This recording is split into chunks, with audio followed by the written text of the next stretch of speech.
अस्सलाम वालेकुम दोस्तों, उम्मीद है आप सब लोग खैर से बात करेंगे ओमान स्प्रिंग कमेटी के प्राइवेट कंपनी से मुतल्लिक एक बयान की। और ओमान में आज के कोरोना केसेस, आज 6 अप्रैल 2021 मंगल का दिन है। पिछले 24 घंटों में ओमान में 1208 कोरोना के केस रिपोर्ट हुए और 6 वफात हुई। इन्ना लिल्लाहि व इन्ना इलैहि राजिऊन। ओमान में कोरोना केसेस से वफात पाने वालों की कुल तादाद 1728 हो चुकी है, जबकि कोरोना केसेस की कुल तादाद 1,65,480 है और सेहतयाब होने वालों की कुल तादाद 1,48,303 है। दुआ करें अल्लाह ताला तमाम मरीजों को शिफाए कामिला अता फरमाए। जितने भी लोग वफात पा चुके हैं अल्लाह ताला उनकी मग़फ़िरत फरमाए, उनके वाक़ईन को सब्र व जमील अता करे। हॉस्पिटल में मरीजों की तादाद में फिर इजाफा हुआ है। 623 मरीज़ अभी तक हॉस्पिटल में हैं, जबकि 196 मरीज़ अभी तक ICU में हैं।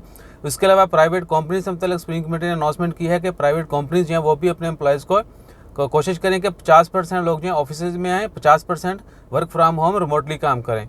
सो लेट्स सी के कौन जो है लकी होंगे जो चाहते थे कि लॉकडाउन हो जाए जी, घर बैठना पड़े और याशी हो ये वो। तो अब जो है उनको चांस मिल जाएगा कि शायद उनकी कंपनी जो है उनसे कहें कि आप जो है ना घर से काम करें या फिर घर पे फ्री बैठें, सैलरी नहीं मिलेगी।